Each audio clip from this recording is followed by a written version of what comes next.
કેન્દ્ર સરકારે શનિવારે જાહેર કરેલા નોટિફિકેશન મુજબ દેશની ક્રિમિનલ ન્યાય વ્યવસ્થામાં જરૂરી ફેરફારોને ધ્યાનમાં રાખતા 1 જુલાઈથી નવા કાયદા લાગુ થશે। આ 3 કાયદામાં ભારતીય ન્યાય સંહિતા, ભારતીય નાગરિક સુરક્ષા સંહિતા અને ભારતીય સાક્ષ્ય કાયદાનો સમાવેશ થાય છે। આ ત્રણેય કાયદા ગયા વર્ષ 21 ડિસેમ્બરના સંસદમાં પસાર થઈ ગયા હતા અને રાષ્ટ્રપતિ દ્રૌપદી મુર્મુએ 25 ડિસેમ્બર આ કાયદાઓ ઉપર હસ્તાક્ષર કરીને તેમની મંજૂરી આપી દીધી હતી।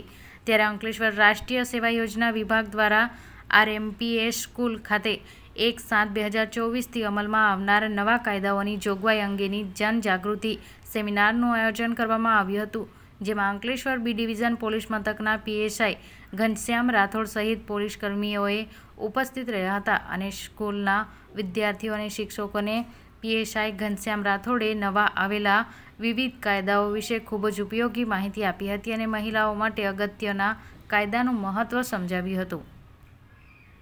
Ignorance of the law is not the escape from the law.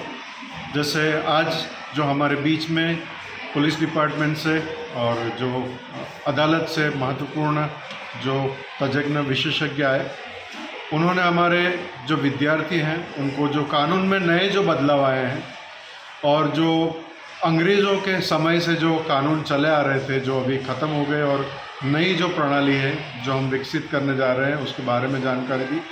बहुत ही महत्वपूर्ण थी। आज 21वीं सदी के जो विद्यार्थी हैं उनको भी जानना ज़रूरी है कि आजकल जो कानून जो है वो किस तरीके से नए, हम जैसे कि इंटरनेट और AI की दुनिया में जी रहे हैं। हम आज क्रेडिट कार्ड, डेबिट कार्ड और ऑनलाइन ट्रांजैक्शन के विश्व में जी रहे हैं। तो जो कानून तोड़ने की प्रक्रिया है, वो जो मोडस ऑपरेंडी जो होती है वो भी बदल गई है क्रिमिनल की। तो जब क्रिमिनल इतने स्मार्ट हो चुके हैं तो विद्यार्थी और आम नागरिक का भी स्मार्ट होना बहुत ज़रूरी है।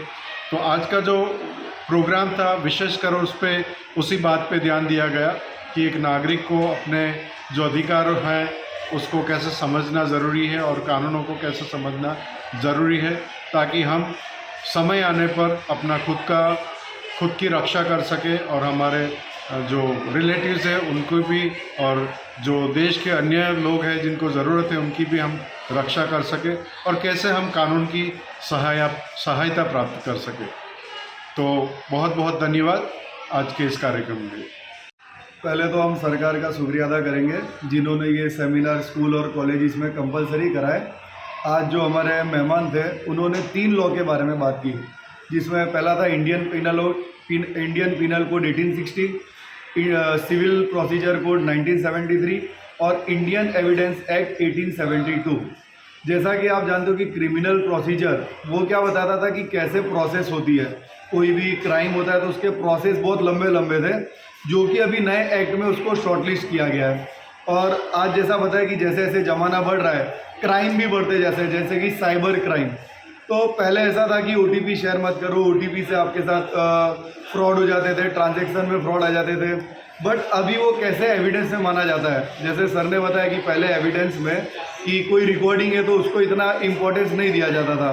बट जैसे जैसे टेक्नोलॉजी बढ़ रही है कि अब रिकॉर्डिंग को भी कंक्लूसिव प्रूफ माना जाएगा। जैसे बर्डन ऑफ प्रूफ के बारे में सर ने बात किया था कि कैसे Indian evidence act burden of proof में ये माना जाता है कि भाई रिकॉर्डिंग को पहले इतना इम्पोर्टेंस नहीं दिया जाता था, लेकिन अब इम्पोर्टेंस दिया जा रहा है। और सबसे इम्पोर्टेंट और जो सबसे अच्छी बात हुई थी कि पहले लॉ हमारे कैसे थे कि ठीक है फॉलो हुआ तो हुआ, नहीं तो कोई बात नहीं।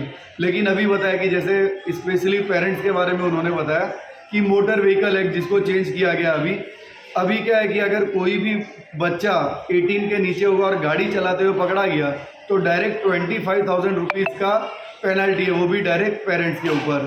तो मैं मेरे सभी मेहमानों को थैंक यू बोलूँगा कि उन्होंने हमें अच्छी इन्फॉर्मेशन दी और हमें अवेयर किया। Thank you.